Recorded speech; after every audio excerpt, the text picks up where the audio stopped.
Hey, who's ready to learn Groovepages? Kevin here with Groove Tutorials and Your Best Groove, and in the next hour, I'm going to walk through step by step how to build a lead generation funnel using Groove as your tool. But before we get there, make sure you like and subscribe so you don't miss any of the tutorials coming out here at Groove Tutorials. Let's get right into it and learn how to use Groovepages. Here's what I want to do to begin with. I want to talk about the funnel and what we're going to be building today. We're going to build a landing page, which would be, in this case, we're going to be giving away a free lead magnet. It's a landing page that describes why they would want it. Then we're going to build a thank you page, which after they opt in, they're going to get the thank you page. We're going to talk about how to build the form to add the tag and add the list. And then we're going to have on our email, we're going to have a button for a download of the PDF. So you might have a different lead magnet, but for today, we're building a lead generation, I call it machine, which is going to let people come to our page, put their name and their email address in, and then automatically in the back end, they're going to receive an email from us,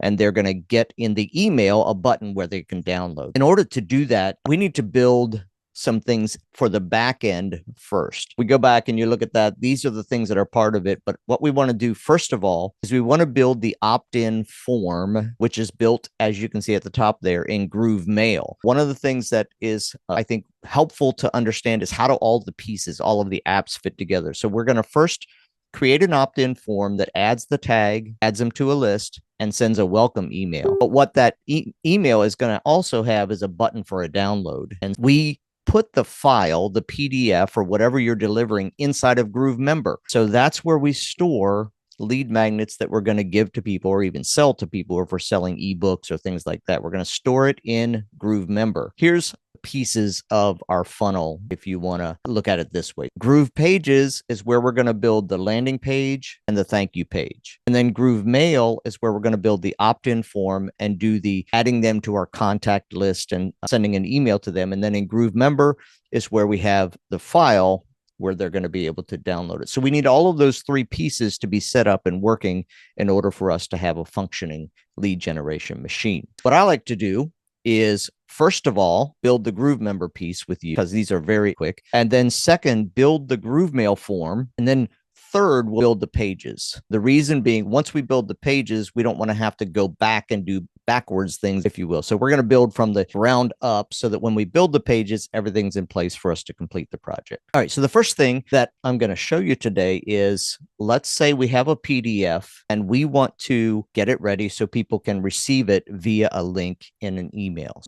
Okay. So the first thing we'll do is we'll go into GrooveMember, and from here, we're going to upload our file. So this course assumes that we're delivering a lead magnet that is a PDF. If you're delivering a free course, it has a little bit, it doesn't need this part because you don't have a file to upload. You're delivering a free call. Again, you don't need this, but I want to show you where to put your files when you're going to deliver a digital file. So I'm going to click on Files inside of GrooveMember, and I'm going to click Upload, and I'm going to say free 20-step sheet, and I'm going to select the file. So this will be the PDF that we upload into GrooveMember. We click Open, and now we're at the spot where we've named it, and we're going to click Upload File. So remember, the purpose of this was to just create the link that we're going to use in the email when we send out their thank you for signing up email. So we're going to grab that link. Once it's uploaded, we're going to go grab the link by saying copy URL. And you can see that the URL is copied there with a little green thing at the bottom. And what I'm going to do is I'm going to go to just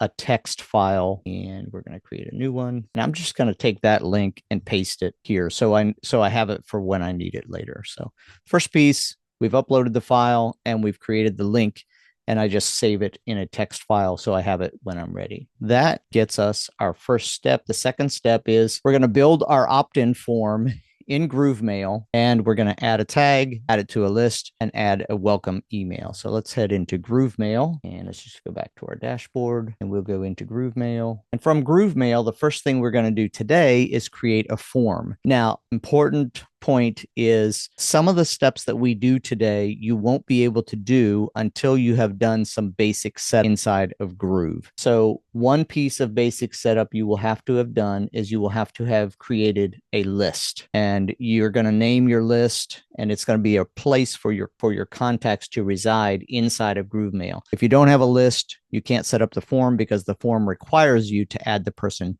to a list. The second thing you can choose to do, but you don't have to do the piece we're doing today, is set up your categories and your tags. And then the third thing that is important you have to do if you want to send an automated email is you have to set up a sender.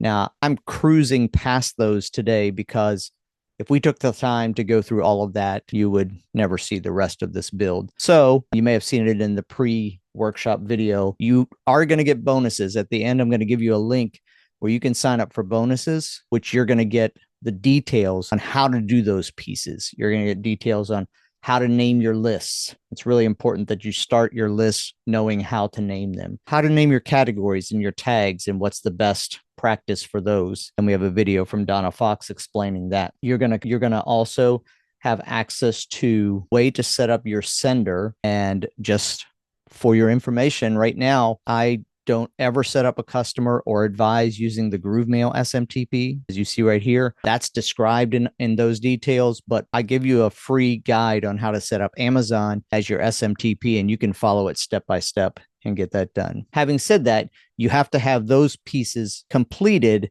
in order to do the steps that I'm going to show now, which is build a form. We're going to start by building a form, and we click on the Forms tab here. We click on Forms, and we're just going to click New Form. We're going to call this September 2023. You would obviously name the form lead generation information that you're going to use it for. So save and continue. And essentially, Groove is going to come up with adding the email and the first name automatically to the form. Now, when you do this, if you follow along or if you go afterwards on the replay and you go to do this yourself, yours is not going to look like this because there's a default format that Groove has, and I've already changed that default. So it has my orange button and some things that I want on my default forms. But a couple of things you can do here when you're in this spot of build form, when you're on this tab, you can add a field and you can add standard fields. For example, we could add the last name to the form. You can move the fields around on the form if you want to. You can add custom fields. So I'm going to go down here to custom fields. Let's say like, I'll just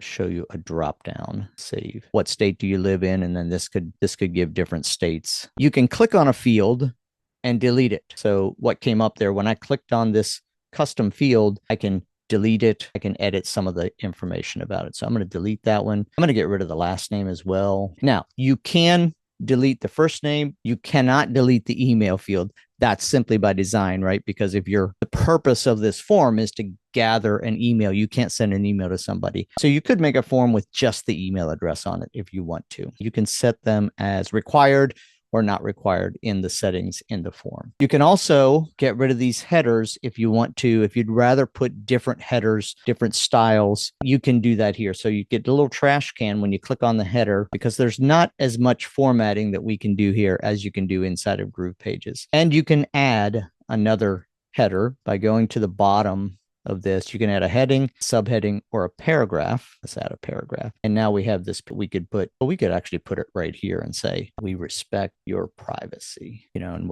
whatever you want to say there. So you have three kinds of text fields that you can add. But what we're going to do is we're going to go from here because we cannot change the colors. We cannot change the style. We can only change the content of the form at this place. So we're going to click next. Now it looks the same, but we have just been given some access to new items. So if we go over here to the left, we have templates, presets, and settings. And I'm going to breeze over this as well because I have a video that's in the bonuses where you can find out more about the details. My purpose today is to get through it so you can see how to build it and get it on your page. If you want to find out about editing this form, if you click on it, you're going to see that, for example, we can change the background color of the form. So I'm just going to do that here. We can change the text color. I'm just going to do that here. Christmas is coming, and we can put an image in the background. This is all of the functionality we have now that you see Once you're in the design area, you see that when you click on it, and we have, and I probably just updated my defaults, headings, subheadings. We can format all of these to be whatever colors that we want. We're changing now, I guess filled in. We're changing now the style or the look of the form. Once we're done with that, we click next. All right. At this point in the setup tab, we start to tell Groove, what are we going to do when somebody comes and fills out this form? What will we do with them? So the first thing we do is we add them to a list, which is again, why we have to have an actual list to put them on. So I'm just going to go use the example list. And that means when you or anybody fills out this form on my site, you're going to be put onto the example list or your main list or your newsletter list, whatever you call it. We can choose to assign a tag. This is a great place to tag people who, chose to download this lead magnet. So I'm going to go select the tag and I'm going to say, I believe I have one. Yeah. So somebody downloaded the 20-step cheat sheet. So I'm going to mark them as having done that when they use this form to download the cheat sheet. We can subscribe them to a sequence of emails, which, one a day, one every 2 or 3 days. This is the warm-up sequence when somebody gets your lead magnet. I'm going to skip that for now. We can also do single or double opt-in, and I'm going to show you a single opt-in today. Again, choosing the fastest path, the path of least resistance, if you will, to getting us onto the build. We can change the URL, and this is where are people going to go after they've filled out our form. So if you don't have that when you set this up, you can plan it, whether it's built or not. So I could say yourbestgroove.com/cheat sheet, thank you. And then even though that's not built, I'm just going to copy that and put that on my text edit as well. So I have that later to make sure I use the same URL for my page that I'm building so that I make sure I'm sending it to the right place. Now we have the option of sending them an email or not sending them an email. So what I'm going to do is I'm going to send them an email. It's going to choose the sender. My default is my Amazon sender. And I'm going to say, here is your cheat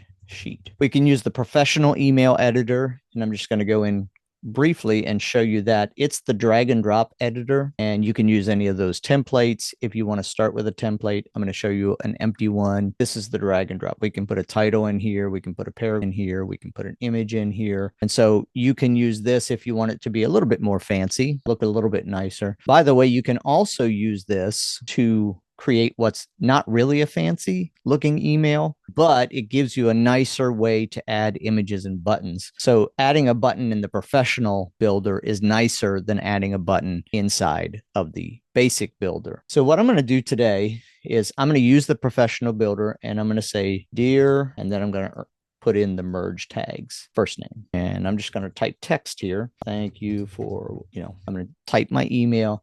And I'm going to say, click the button below to download your free cheat sheet. Okay. Now you can set, I have an image in here. I'm going to delete that because I just dragged it on there so you could see it. I'm going to take this button, and now I say download here. And with a button, we have configuration options over here on the right. So here's where we're going to use our first piece that we got from GrooveMember. So remember, we uploaded it, and then we got the URL, and this was my URL that I got from GrooveMember. So that's why I saved it. I can go here, paste it in the URL. You can do quite a few things with the button here. I'm just going to leave it as is, except I'm going to change the color so it matches my brand. And that's it. You can type, lots of things. You can put, sometimes I like to put at the end of it, put a little bit more text in here with a signature, Kevin at your best groove. Then go over here. This is going to browse your Groove library. We'll just use my Groovy Greta picture. And you can say, I don't want this to be that big. I want it to be that big, and put it on the left. So you can put a signature with your picture on the bottom of your email. Now, something important to know is Groove is going to automatically add an unsubscribe. You don't have to manually do that. So essentially, you cannot send an email without having the unsubscribe on it, which is the way I think all email services work. So you won't see it here, but it's going to show up on the email when you go to send it. So at this point, if you want to, you can go say, what does this look like on mobile versus desktop? But we're done. I'm going to click save and exit. It's going to ask me, what kind of an email is this? And you can set up categories here if you want to use different categories. I'm going to use default, and I'm going to say cheat sheet September and save it. And we're going to come right back to where we were in the process of building the form. Okay, so we have done that process of setting up our email. If I showed you the basic email, you would see that it's just text. You're just typing in text like you would with probably your Google Mail, any kind of a mail client. It's a basic editor.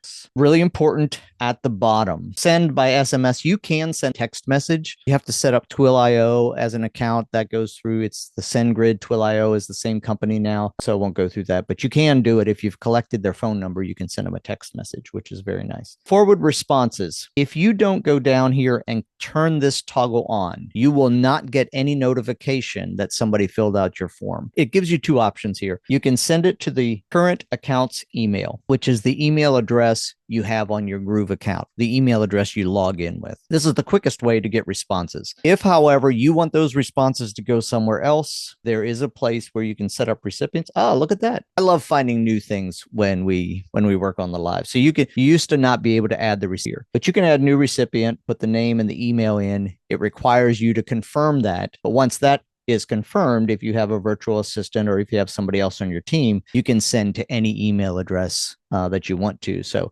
if this were my assistant, I could say, send it to my basic email address and send it to this address as well. But the point is, you have to turn this on or choose a recipient or you won't get your notification. And your notification is a kind of a simple text message. It says, somebody filled out your form and here are the details that they put in the form. So we're going to click next. All right, we have a list of integrations that we can use directly from the form. So one thing we can do, I mentioned if you're giving access to a membership or an online course. So if I wanted to give away the free 5 things everybody should know about Groove, which is essentially, we're going to cover that in just a minute. I can say add new membership, find the membership, choose the access level, 5 things free, and click add. So what's going to happen is, at the moment they fill out the form and click submit, Groove is in the back end going to give them the access to the membership so that they immediately have access to the course that you gave them as a lead magnet. So that's one of the integrations, and you can add multiple memberships. So second thing is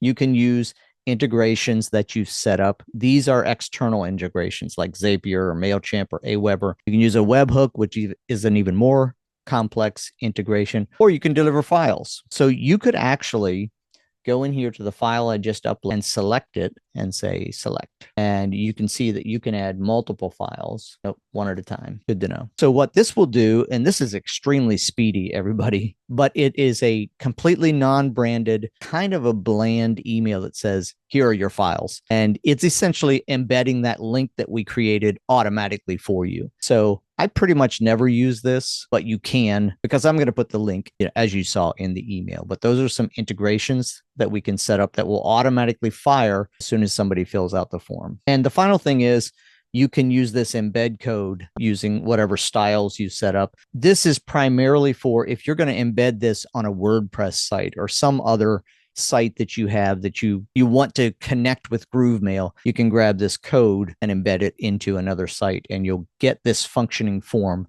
onto your site. So I am going to say finish, and we have built our form. And that's it. That's how we build a form. You can see now that we've set up GrooveMail, we set up our link in GrooveMember, we've set up our form, we've added a tag, we've added it to a list, and we've set up our welcome email. So we are now ready to start building our pages. Before we build anything, I want to talk about the structure, breadcrumbs, screen sizes, and settings so that you have really the foundations of how GroovePages works, which will, I think, really relieve some stress and confusion as you go along. So let's talk about the structure of GroovePages. So when we talk about structure, there are 3 main elements that it's important to understand. So the first thing is every page has a block. The first element is a block. So you cannot have anything on your page if you don't have a block on your page. So click the button below to add a block to the canvas. Obviously, we can't do anything else. You can't go over here and drag text on here. So we're going to click plus. I'm going to go find an empty block. And once that's added, you'll see that you can't tell it's a block, but if you hover over here and click, this is my block. It's essentially a section of the page. And you want to think about a block as a sort of a logical gathering of content. So if we were to go over to my website, this section right here that says build your business, you can see it's a little bit different color. That's one block. Then we have another block that talks about the, introducing us as the best out there. The next one is Mike. And so you can see the blocks are sort of logical, done for you services. Here are the things we do with some calls to action. We have other blocks down here with testimonials and everything. So that's how you think about blocks inside of your funnel. So the first important element, or the first important piece, is blocks. Now, inside of blocks, we're going to have containers that are going to be the next level. So remember, I said you can't have anything on your page without a block. You also cannot have anything on your page without a container. So anytime you add a block, it's going to automatically bring a container in. And I call this the base container for the block. And so no block can exist without a container. Every block has a container. So what I'm going to do is I'm going to put a little spacing in here so we can start to see how these things work. So now you can see my block. I'm also going to change the background so we can see a little bit better. So the blue, the dark blue, is the entire block. The empty container came in with the block. So we have blocks. The second one is containers. So containers hold all of the elements, and the elements are listed over here on the toolbar on the left. I'm going to click on that, and we can see the elements, all of the elements that are available. So we have text, lists, buttons, media, form, and so forth. And all of these are draggable. So you choose any of these that you want to. I'm just going to grab an H1 text and pull it over. And you can see that the pink is, you see the dotted line, that's the container that we're putting it in. And the little pink area, which is at the top of that, right there, that's where I'm dropping it. If I had more containers, you could see it move around. Now, you can't see it because my text is black. I mean, you can see it, but it's not good. So I'm going to change it to white. And again, just to make this a bit more readable, this is text element inside a block.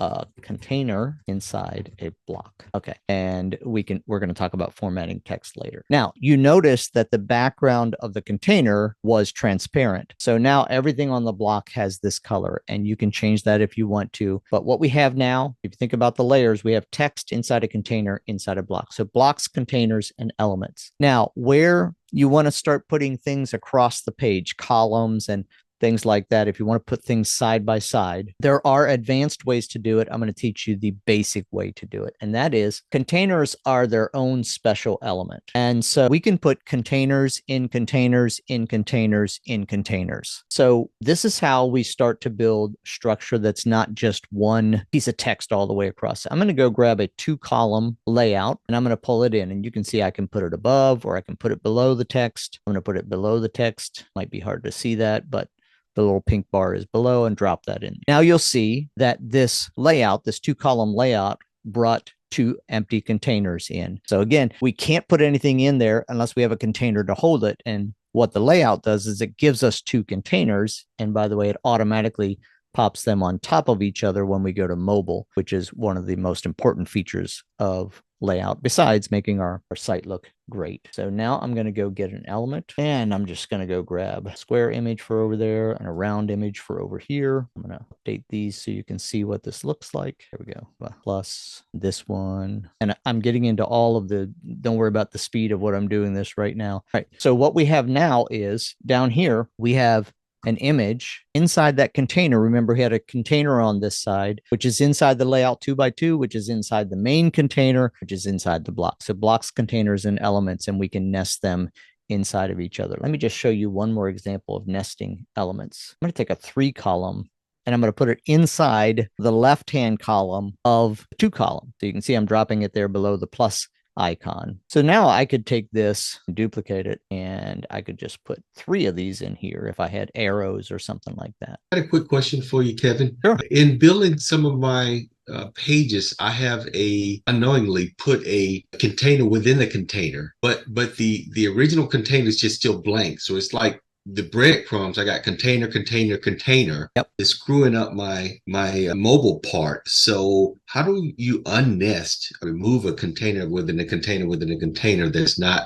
by design? Yep. So I'll show you. So we're going to go put a container inside the main container. And this would be probably an example. You probably then have something inside that container. So, which brings us to, thank you, Darren. I think it was Darren who was speaking, brings us to breadcrumb, which is the second thing. So what Darren was saying is down here at the bottom of the page, you're going to see your breadcrumbs. And so you can see that the text is inside a container that's inside a container. And you saw me drag that in. The container that I dragged in, you can't see it on the page because it's just a regular old container inside a container, but you can see it on the breadcrumbs. And how do you fix that, or how do you remove that? So on the text, I'm going to navigate. There are two ways to navigate to the next level up, is what I call it. So I can click on this, and now my toolbar has that container selected. Oh, I might have to go back. I see what you're saying. So I was going to move it. I already have another container down here, which I could have. I'm going to make it more like what I think yours is.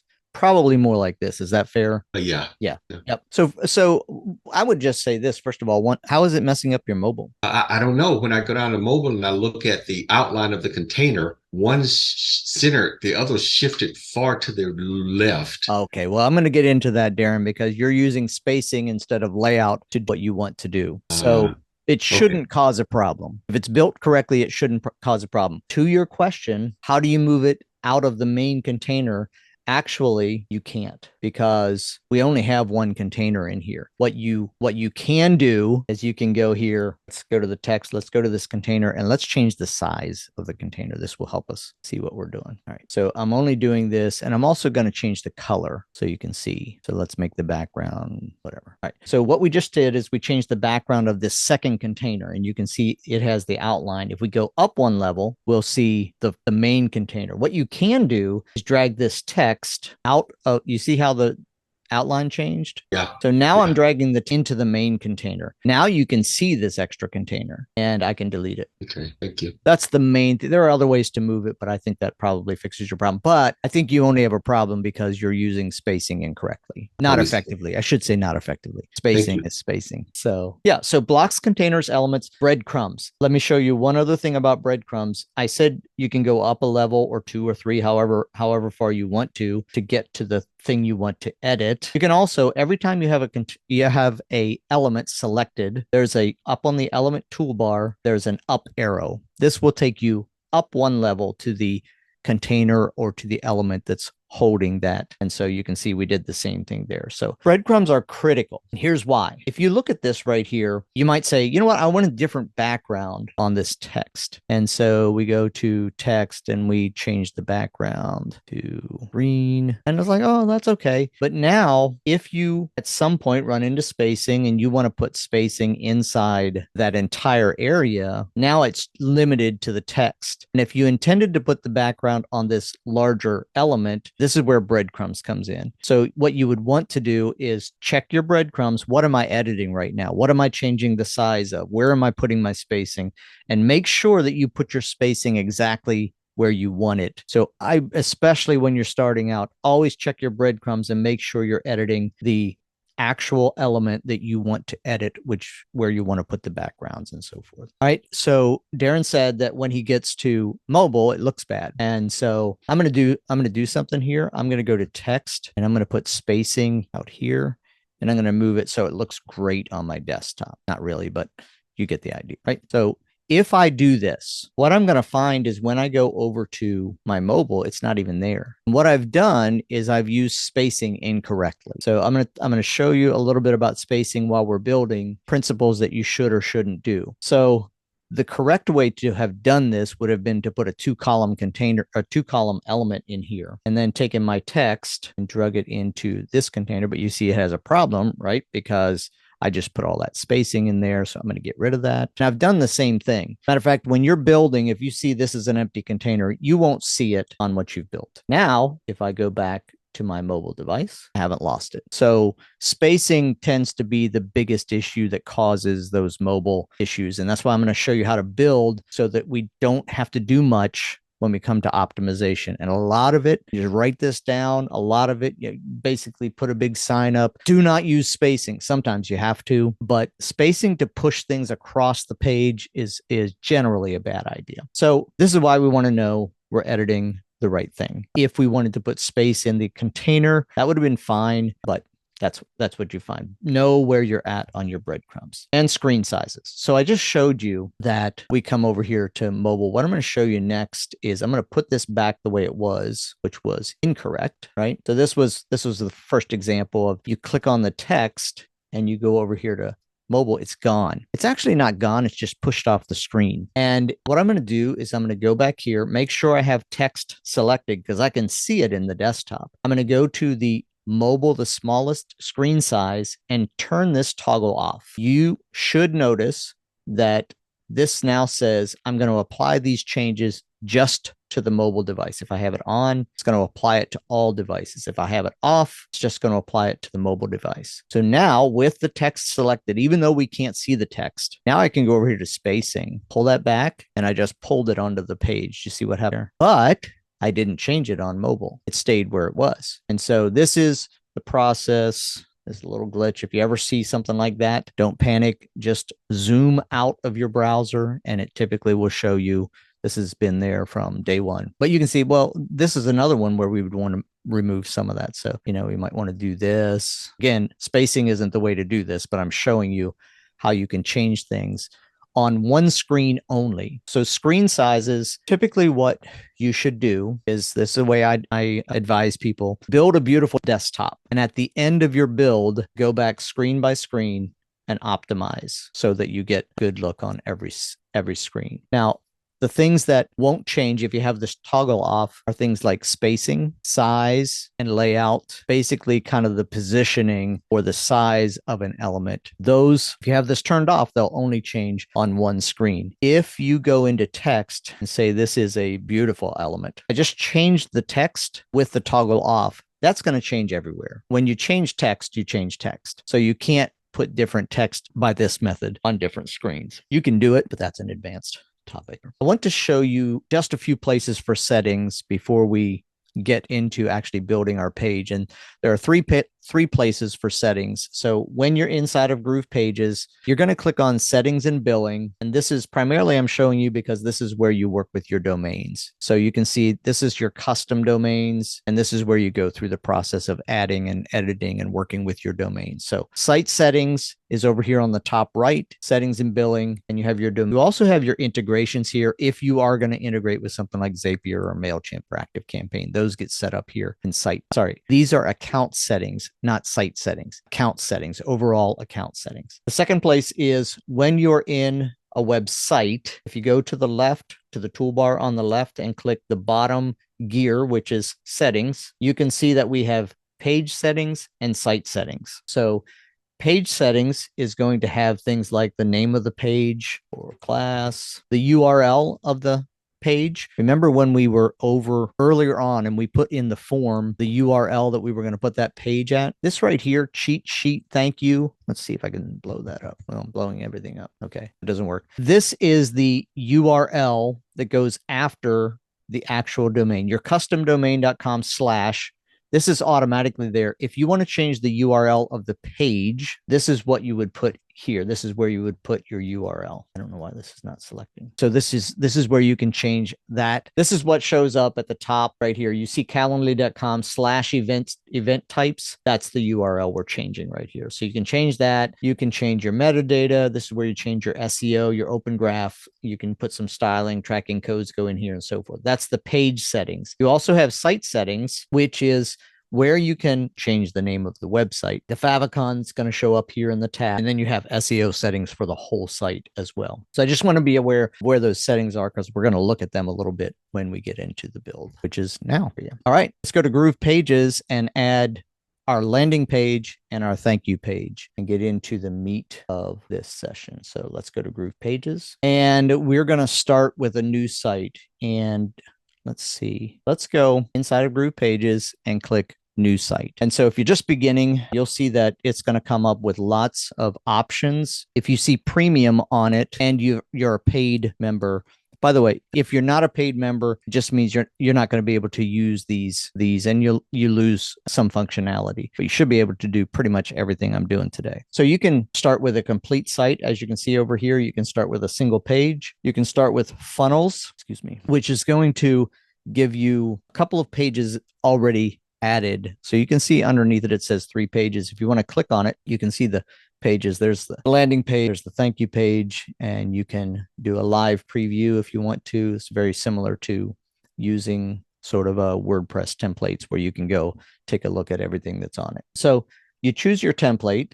And today I'm going to I'll choose this really simple lead magnet funnel. You can choose based on color if you don't want to change a lot. You can also choose based on content if it looks more like what you want. So I'm going to choose this lead magnet funnel. I'm going to click on it. I'm going to say I want both pages, the landing page and the thank you page. Select all, and then I'm going to say import selected pages. And then you're going to name the site. And let's talk real briefly about sites. Site in Groove is a collection of pages that will all be published on the same domain. So yourdomain.com, anything you want to be on that domain, including funnels, including webinars, including opt-ins, the whole website, all of those pages are going to be put into the same site. And that site will have a name. So this would be, your domain or welcome to my site or whatever you want to call it. But that's what you would name your. So you can see we have a really basic landing page here. I mean, it's really short, which I kind of do in these builds just to speed things up. And one of the things that I noticed right away is this doesn't have a logo. So when you have a template that has a logo on it, when we talk about images, the first thing I want to talk about is logos, because logos are just images. They're just kind of a special kind of image. They're even not even a special kind of image. They're literally just an image. So they work the same way any image would work. So when you come in, you'll typically see the template version of the logo instead of this blank thing. It'll actually have an image on it. So what you want to do to get your logo in here is click on the image, go to the toolbar, the element toolbar, click on the gear and go to choose. It's going to bring you into your library of images. And if you are like me, you've been working for 3 years, you have thousands and thousands of images in here, which are not organized, and you can't organize them. You can't do folders and all that stuff. But this is where you go. So for the first one, let's assume we don't have the image in our library. So to fix that, we go to upload image, and then we go to our hard drive, and I'm going to go ahead and grab this one. It's going to show uploading. It shows up now with this glowy pink outline, which means it's already ready to add. We're going to say select on the upper right, and you can see it shows up in here all squished. Don't worry about that. That's because it's just a square to show us. We click update and close, and now my logo is on the page. So it's too big. So how are we going to resize this image? So I'm going to go over here to size. So let me say this about the style bar that's on the right. You might see it this way. You might not see it at all. So when you click on any element, it's going to pop out at least this far. And this is the, sort of minimized version of it. You can see if you hover over it, it will tell you what it is. And you can actually click on it and make changes. For today, I'm going to go up here and click this pop out arrow so we can see the names of what we're working with. So I'll go over here to the style bar and I'm going to choose size. And this is the primary way we change the size on elements. When I say we, I have 3 different teams of people now that are working with us and doing done for you builds. And we have standard operating procedures. So we drop width down, choose relative to parent, and we're going to get a slider bar here, and we can slide this to where we want it. Relative to parent means relative to the container that's holding it. So the next level up. So whatever size that would be. For example, if I go to the container that's holding this and I change its size, do relative to parent on that, you can see that it changes the size of the image as well, because the image is relative to the parent container that it's in. So just so you know, if you want to use fixed width, you can. We generally use relative to parent and only the width. Don't mess with the height. Don't mess with anything else, just the relative to parent. That's going to let you change the size. Now, this image, you'll notice on my page, is centered. That's because I brought in a pre-formatted block. Had I not brought in a pre-formatted block, it would have looked like this. And not only that, this block it would have looked like this. So this is where the question comes in, Becca. How do you center an image? So very, very important. You can go to the image, choose spacing, choose the margin outside, and push it across the page. Multiple problems with this. First of all, you're guessing. You don't know where it should be. So let's say 356, and then let's zoom out so we can see the whole desktop here, 356, because it's inside of this limited area. But when I go to mobile, I'm going to zoom back in. You see where it's at? It's pushed completely off of the mobile. And this is the frustration. Had I gone even further, then I would have pushed it off the page. For whatever reason, if I wanted it over here, right? I wanted it over on top of this, a button or whatever. I go back here, you can't even see it. So what is the right way to center an image? Go up one level to the container that's holding it. Always to the container that's holding it. What I'm about to do, you cannot do unless you are on a container. So we're going to go up to the container. We can choose the up arrow or the container this way. We're going to go to layout on the style bar. And if you just want to do it quickly, these are the two buttons you have to push: vertical and second from the left on secondary. And you notice that there's left, center, right. Now, when I go to mobile, it's centered because the container is what's doing it, not the image. If I click on the image and do layout, you won't see that. You don't see the option to center it. It would be great because I know in some builders it is possible on something like this, an image or an element, to tell just the element. I want the element on the left, center, or right. But the way we do it in Groove is go to the layout of the container, vertical, second from the left. Primary versus secondary. So I knew that was coming next. What I'm going to do to show that is I'm going to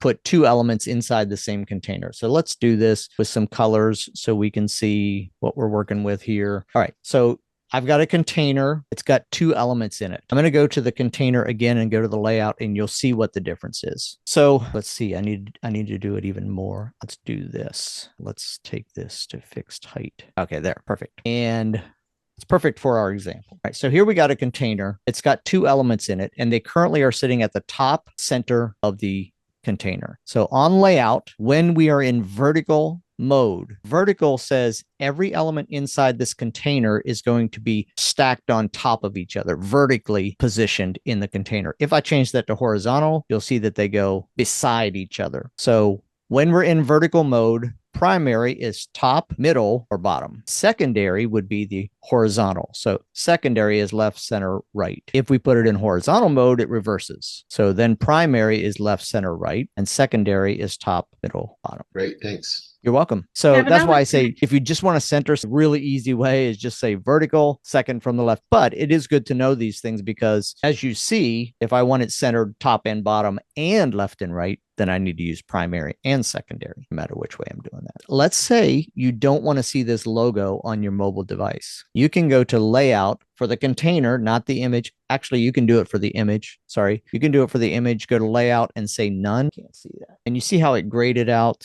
and it put check marks. That means it's going to show up. Well, actually, I changed all the screens. So I made a problem there. I didn't uncheck this before I made the change. But you see, if apply it just to one, this is how you can put something on one screen size, but not have it on another. But that's really the only time I advise anybody mess with layout at this point. All right. So we added an image. We worked at centering it. I just want to show the process. If it's already in your library, it's just a simpler, you skip this upload, you just select it and you're going to have the same process. So now we have put my header on the page and we've kind of talked about images. Let's talk about just adding them to the page because I actually did it and I did it quickly. So I'm going to just delete this and go back to where we were with the empty container. So adding it to the page, we click on elements, click on media, we choose image or round image, we drag it over, find the pink, you see the outline with it, drop it in there, and now we just go through the process. So this is a placeholder image, go to the gear, choose, select, update and close. And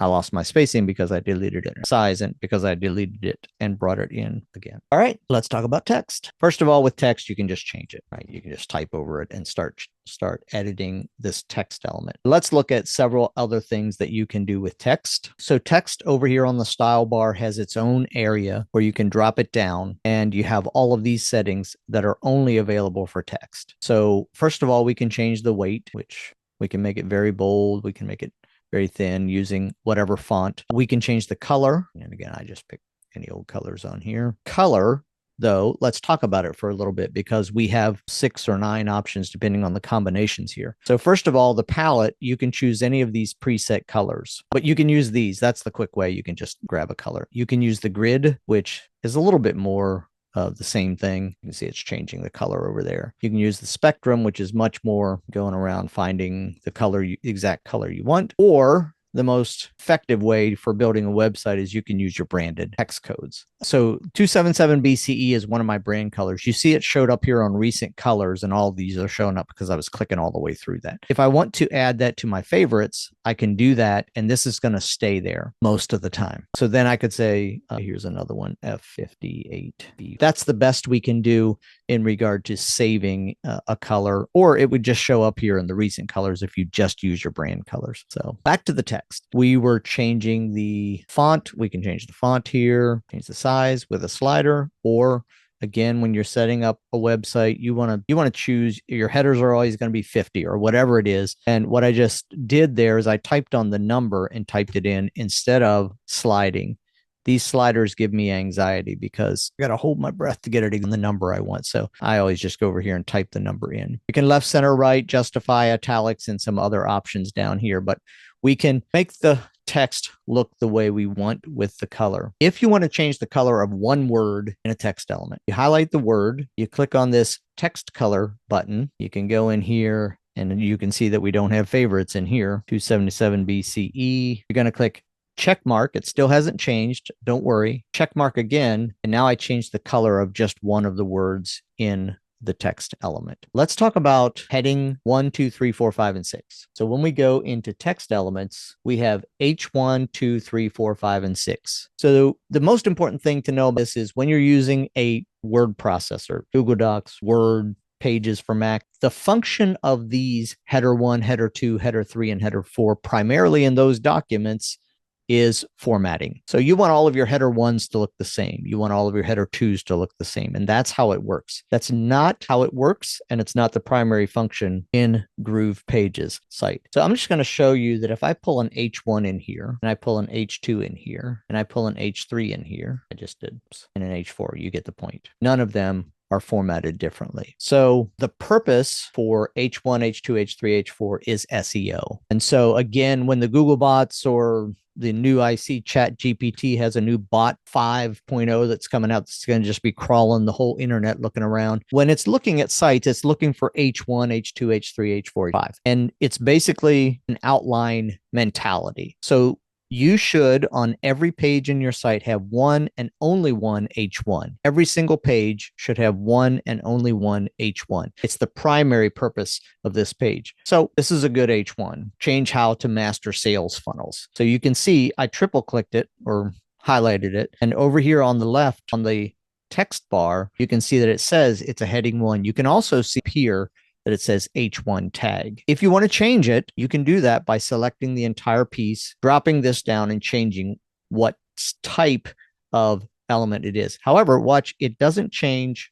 the style. So all we're doing is we're changing that code essentially in the back end of this page. So if you think about an outline, you want a main point, that's H1, and then you have a couple of H2, and then you have a couple of H3s under each H2, and so on and so forth. Let's say we want all of our H1s to be Bebas new, this color, 50, right? You can go down to what's called global style, like plus global style. I'm going to call this H1 and add it. Now, if I go to this element and click global style and choose H1, you can do that. So it's possible to save global styles, button styles, things like that in your actual style editor. So it's a little bit quicker and make sure you have consistency with your H1s, H2s, H3s. Let's talk about buttons. I like this because it actually has what could be a button, even though this isn't a button.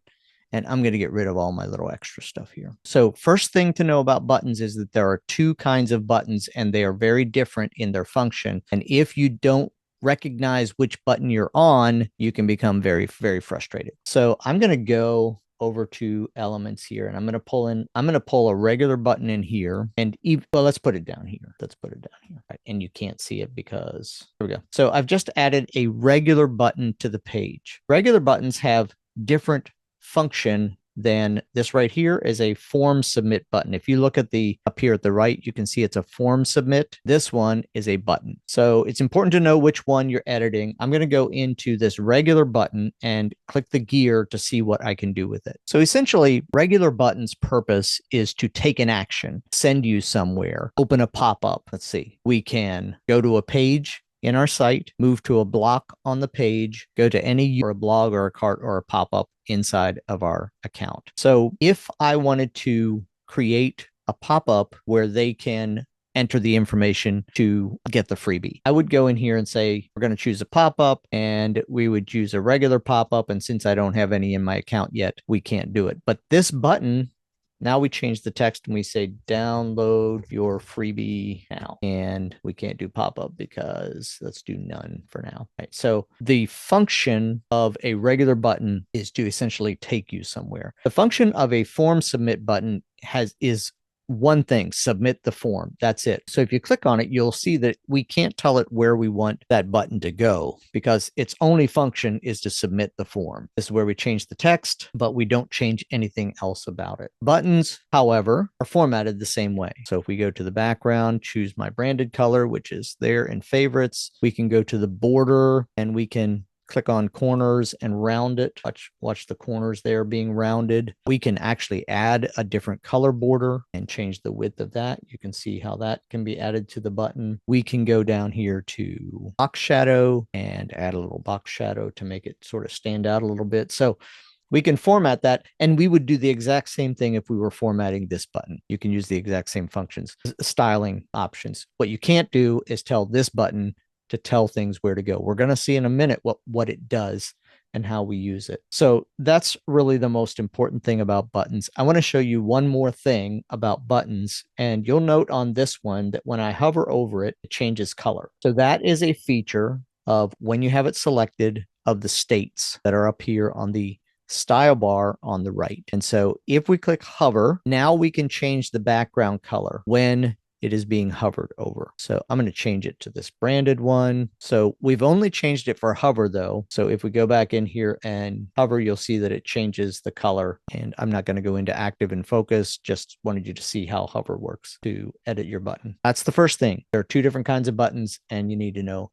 how to use them. We're going to come back to the submit button. I'm not going to deal with columns very much because I kind of dealt with that in the run up to this. The one thing I'll say about columns is the reason what you see right here is a 2-column layout. You can do the same thing with complex editing, but for most people, the best thing to use is columns to put things side by side across the page because they're going to automatically stack when you come over here to mobile. So you can see secret 1, 2, and 3. If we go over to desktop, secret 1, 2, and 3, if I click on it and go down here to the breadcrumbs, you can see that it's a layout 3x3. And when I come over here, it's automatically stacked. I don't have to do anything else to make it look good on mobile. So that's one of the most important reasons to use columns besides putting things across your page that look nice this way. This page does not have a list on it. Here's what I'm going to do. I'm going to skip lists for today because I feel like we're running out of time, and I want to show you how to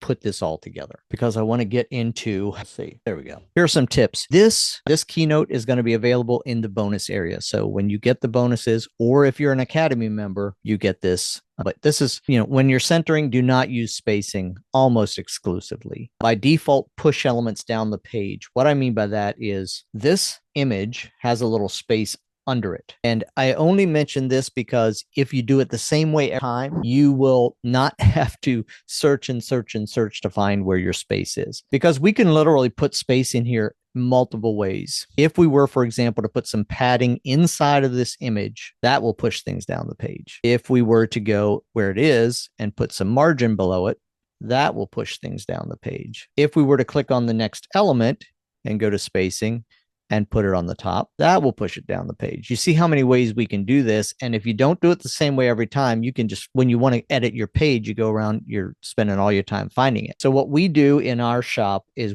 every time, as much as we can, what we do is we push things down the page. So that means we click the element on top, whether it's this image or this text element, we go to spacing and we go to margin and we put our number in there. So 40 or 20 or whatever it is that we want. And now we've pushed it down the page. If I come back and I don't like the spacing, I know where to go to find the spacing. That's the main advantage to that. One exception about pushing things down the page is on a block. You typically don't want it right up against the edge. And the way to do that with a block is go to spacing and go to the padding on the inside. And you'll see that it just adds space inside the block that we're working with. And again, it's pretty critical if you want a nice looking site to always have the same padding on the inside of your blocks. So that's sort of the spacing, push things down the page. Let's see, relative to parent fixed width. I talked about that. You can see border. I talked about that. Use hex codes. These are just things you can come back to. One special thing about blocks is that blocks have a layered system that other elements don't. So here's a block. If I go to the background, I can change the color. I can add a pattern, a video, or an image. What I'm showing you here is you can use all of those, but they're layers and they're always in this order. So if you put an image on your block, let's do that. Let's go get an image, choose. I'm just going to go to free stock photos and do puppies. Those puppies on your site is always good. There are 2 puppies. Now, you notice you can't see it. So it's here, but you can't see it because we have the image, but we have color on top of it already. So if we were to go up here to the color and change the transparency, you start to see the puppies show up. So you see how they layer on top of each other, and we could put a pattern on there if we wanted to. Those are the options we have only with backgrounds on blocks. So just be aware of. And this is nice if you do have an image like puppies and you want it to be there, but if we were to turn this color off, kind of takes away from the text on the page. So it lets you sort of put a nice little dimmed version, and you can change your color that you're going to use on it. So change the tint. So just be aware of the options you have for changing colors on a block. All right, I'm going to do a quick announcement if you will give me 5 minutes of your time. So I have what's called the Groove for Growth Academy. It has been highly endorsed by Mike Filsame. I've done a Groove Digital Presents with him. I'm doing another one probably in October, presenting it to the group. Anybody who's used Groove for any amount of time and has tried to go out and find training videos will say the exact same thing. Number one, it's hard to find. Number two, what you do find is outdated most of the time. Number three, number one, what you find is they're 3.5-hour videos of David or Mike or somebody else just chatting and talking about things, as opposed to just giving you the answer. So you find yourself searching around in the video. So what we've done is I have 9 courses, and the courses include a step-by-step how-to for every app. I have the only search engine in the world for finding solutions, and the Groove Answers Fast search engine will let you type in a keyword, type in button, and you'll find exactly what I'm telling you, a 2 to 7 minute video on the difference between buttons and anything you want to find. It's the only one like it. The Groove for Growth private Facebook community, I'm extremely active in there. We have adventure guides, which I've been promising, and I finally got all of the graphics together, and the first one is coming out. What an adventure guide is it's going to let you, there are so many pieces that you have to put together to make something work like what we're doing today. And it's one of the hardest things about Groove is knowing which app you need to do this in and which app, and then how you put them together. So an adventure guide, the first one we're putting out, is how to create a lead magnet funnel. And it starts at the top. Do this, do this, do this, do this, app by app, how to put it all together. So that's what those are. Live Q&As, similar to this, where people come on and ask their questions. And I have also an AI search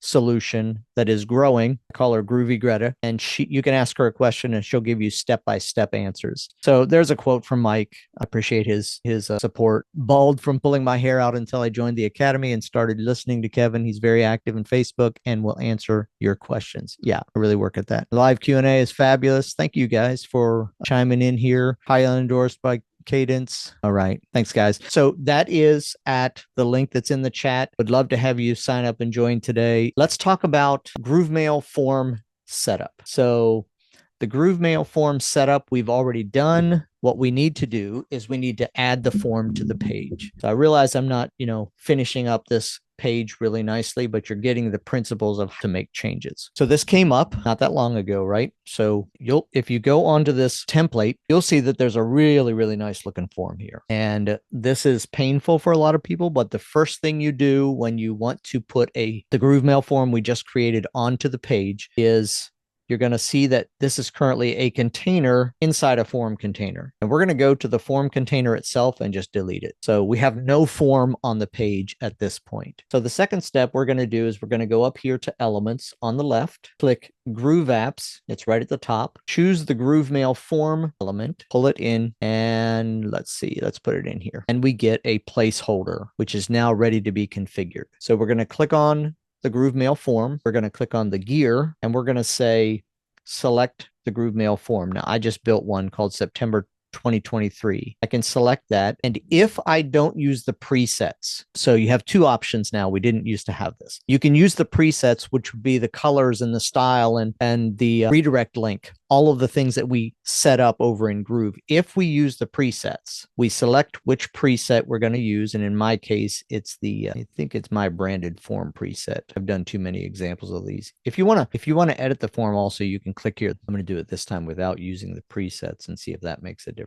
What we can do if we don't use the presets is I'm going to click on the form. And you can see now that I'm on the GrooveMail form. I'm going to go to the size, make it relative to parent so it goes to the full width. And then what we can do is we can restyle any part of this that we want to restyle, including the button. So now I'm going to go to the button and I'm going to go change the background to this, and I could change the hover. It has a different hover there as well. Well, what I've just done is I've added a functioning form to the page where they can put their email, their first name, and I must have left that "how can I help you" on there, which is fine. But this form, remember we set up, this form is what facilitates sending them the email with the freebie. So let me go to this background and we'll make it this. There we go. Get rid of this, save this, and that's it. This will work now. What we're going to do, because I want to show you also how to add it to a pop-up. So we just added the form to the page. For this button here, I want to call a pop-up. So I'm going to go over here to pages, go here to pop-ups. I'm going to create a new one. We have templates that we can use. I'm just going to grab this one that has a form on it. Actually, this one's a little bit better for me, just like we did on the other one. We're going to click on it, go to the form container,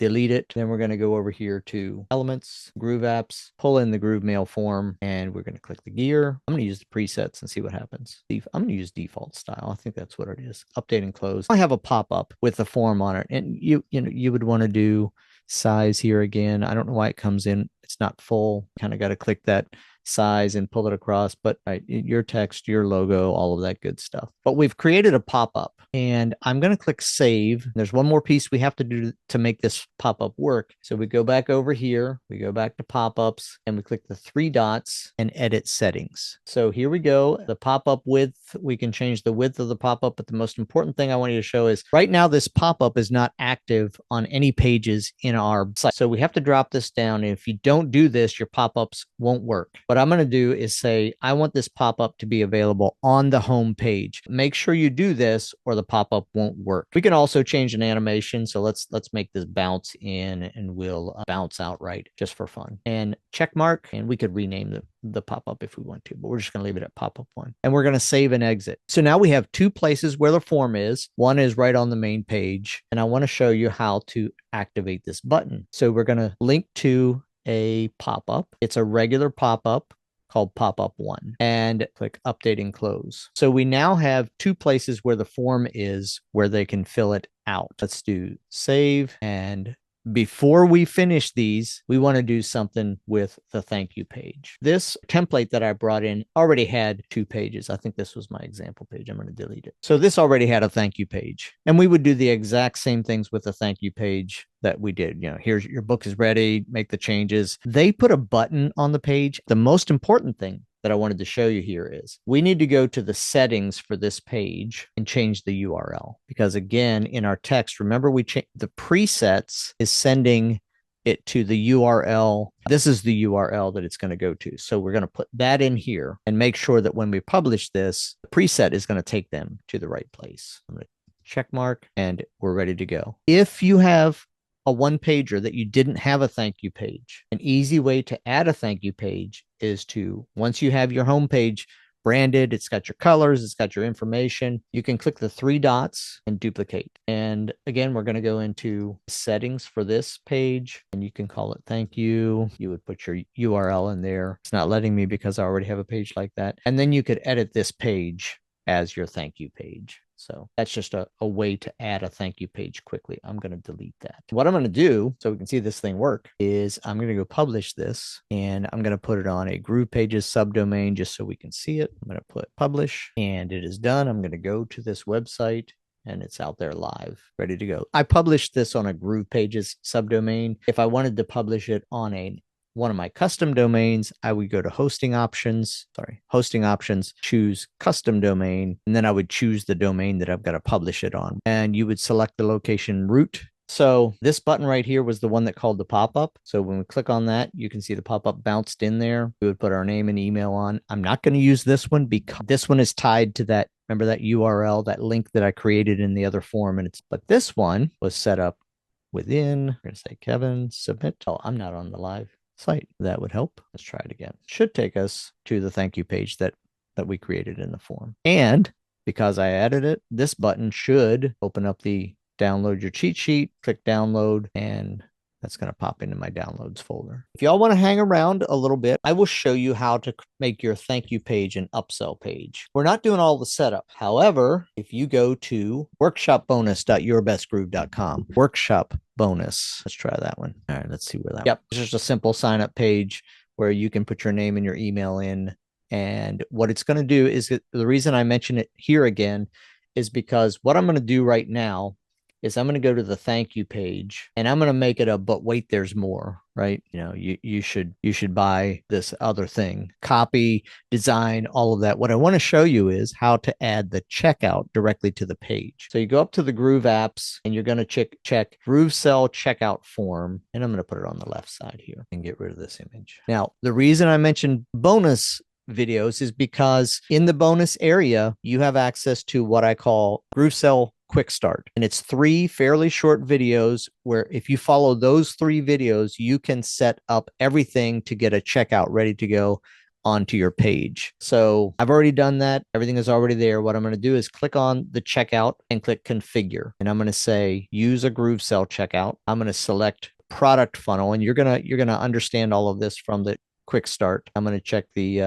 Groove for Growth Academy, and I'll select the workshop special. So I've just said, what product am I looking at inside of GrooveSell? What checkout do I want to use? And I click update and close. And now everything that was set up over in GrooveSell comes over here on my page. And I'm going to do the same thing relative to parent. And you can see that now the checkout shows up here. And if you were to end up on this thank you page, you could make your purchase.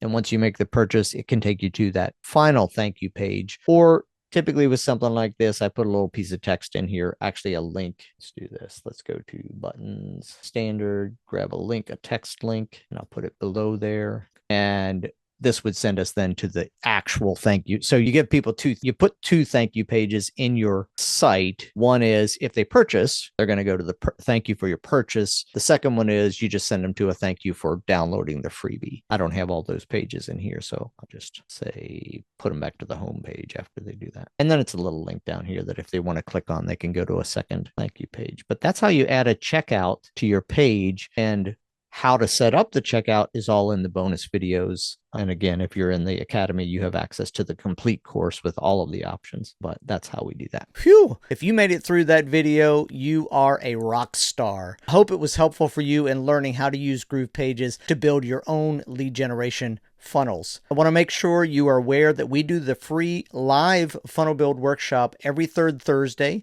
at 10 a.m. Eastern Time. And you can join us by clicking on the link in the description, as well as going to yourbestgroove.com/free-workshop. You can also join the Groove for Growth Academy, which is a place where we have resources for every app that Groove has. We have complete online courses. We have live Q&A. We have a Facebook group that's interactive. We have the only search engine available for Groove. And you can find out more information about that at yourbestgroove.com/academy, or click the link in the description. All right, until the next video, let's keep grooving.